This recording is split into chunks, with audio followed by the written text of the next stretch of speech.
Para jamaah, ada dua hal penting. Pertama, masjid itu sendiri.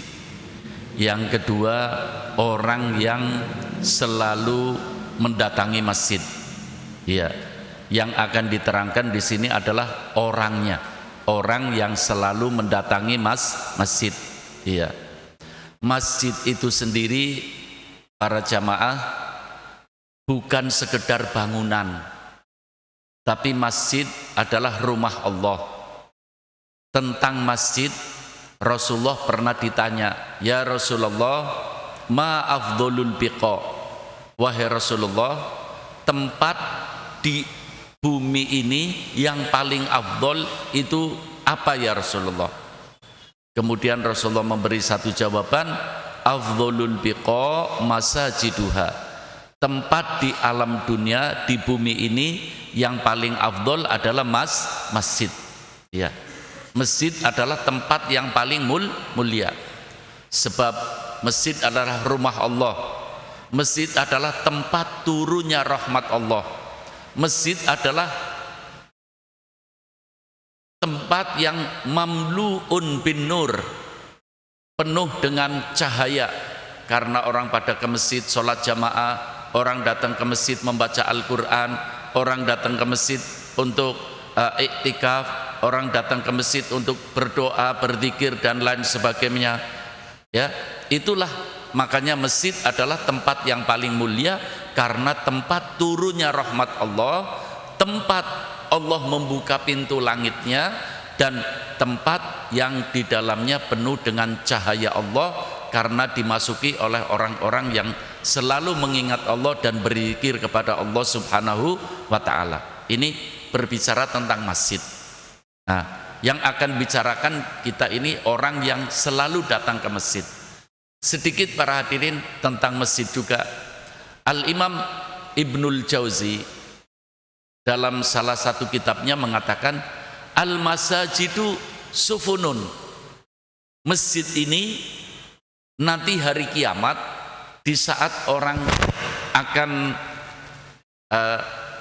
di saat-saat orang menghadapi jembatan, yang jembatannya bawahnya api neraka, depannya surga, orang pada gemeter. Ya, orang gemeter karena lihat kepulan-kepulan api neraka. Lihatnya aja sudah gemeter. Apalagi jembatannya itu bisa tipis, bisa tebal. Kalau jembatan di tempat kita sekarang kanan kirinya ada tedengnya. Kalau jembatan nanti di akhirat tidak ada tedengnya. Orang yang terpleset jatuh ya masuk api neraka, naudzubillah min dzalik. Dan jembatan itu subhanallah, bisa lebar bisa tipis.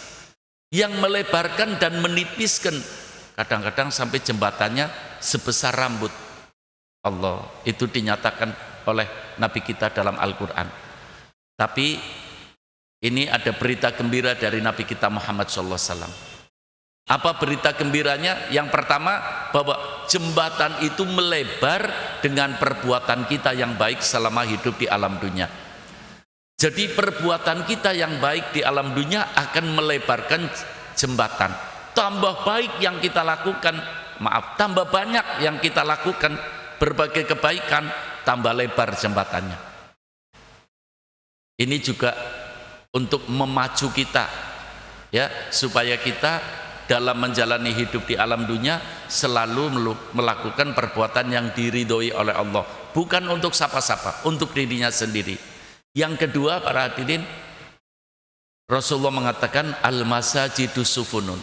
Ketika orang akan memasuki jembatan Sirat yang kita tiap hari berdoa dalam sholat membaca surat Al-Fatihah, ihdinas siratal mustaqim, ya. Itu ketika orang menghadapi sirat, makanya Rasulullah mengatakan, umatku ketika digiring menuju hisab, aku tenang, kata Rasulullah. Umatku ketika digiring untuk ditimbang amalnya, aku bisa masih tenang. Tapi ketika umatku digiring akan memasuki jembatan sirat, aku ngikuti umatku. Aku berdoa, ummati salim, salim ummati ya Allah, selamatkan umatku ya Allah dari ngerinya. Salah satu pertolongan yang paling agung ketika menghadapi jembatan adalah al-masajid. Ketika itu masjid-masjid datang. Sufunun, bagaikan perahu. Bagaikan apa? Perahu. Makanya bagi kita semua, ya, paling tidak kalau bisa selalu sholat jamaah di masjid. Mudah-mudahan musola juga termasuk masjid, ya, dalam fadilahnya beda dengan hukumnya. Maksudnya fadilahnya mudah-mudahan sama karena untuk melaksanakan sholat jamaah, iya, itu nanti akan menjadi perahu-perahu. Iya, ini pintu-pintu masjid kelihatannya tidak ada satpamnya, tapi di situ ada malaikat-malaikat yang mencatat orang-orang yang langganan masuk ke masjid. Nanti malaikat pun akan berada di pintu-pintu masjid. Ada perahu namanya Mujahidin, ada perahu namanya Ittihad, ada perahu namanya Baitul Muttaqin, ada perahu berbagai nama masjid muncul di situ.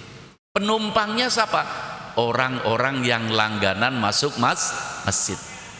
Orang yang langganan masuk masjid. Mestinya masuk masjid untuk seperti ini.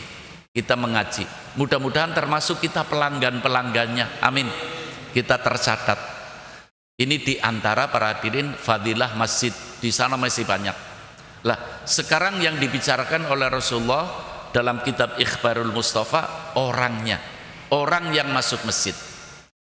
Dalam riwayat Imam Al-Bukhari Muslim, Rasulullah mengatakan, sab'atun yudhilluhumullah yauma la dhilla illa dhilluh. Ada 7 kelompok manusia yang nanti hari kiamat tidak akan kepanasan. Tidak kepanasan. Di bawah tenda-tenda raksasa milik Allah yang begitu sejuk.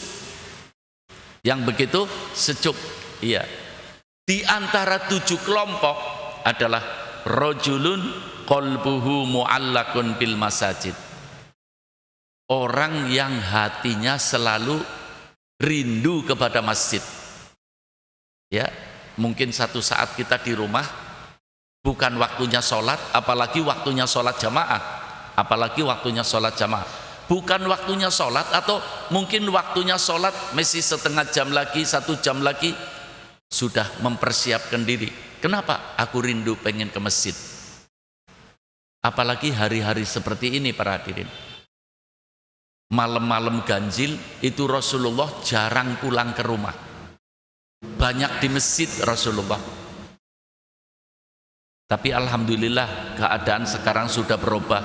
Dulu-dulu itu orang sholat taraweh kalau sudah mulai tanggal 15 Ramadan seperti ini, tanggal 20 sudah mulai surut. Tapi alhamdulillah sekarang sudah banyak yang sadar, dan alhamdulillah masjid masih tetap ramai, tetap makmur dengan sholat taraweh. Sampai dalam riwayat Bukhari Muslim diterangkan, satu saat Rasulullah itu gilirannya di rumah Siti Sofia, salah seorang istrinya. Kemudian Rasulullah ke masjid iktikaf malam ganjil. Tapi Rasulullah ya tidak malam ganjil saja, banyak iktikaf di masjid. Iya. Siti Sofia nunggu jam 1 Rasulullah tidak pulang, jam 2 tidak pulang, jam 3 waktunya sahur tidak pulang, sampai setengah 4 tidak pulang. Siti Sofia datang ke masjid membawa sahurnya Rasulullah, tidak sempat pulang ke rumah, sahurnya di masjid. Allah, ini para jamaah, Rasulullah merupakan teladan kita, Rasulullah merupakan contoh kita. Rasulullah mencontohkan dirinya, orang yang rindu kepada masjid. Jadi orang yang hatinya ada ikatan dengan masjid, ta'alluq, mu'allaq, ya, hatinya selalu terikat dengan masjid. Baik masjid di kampungnya atau masjid di tempat lain.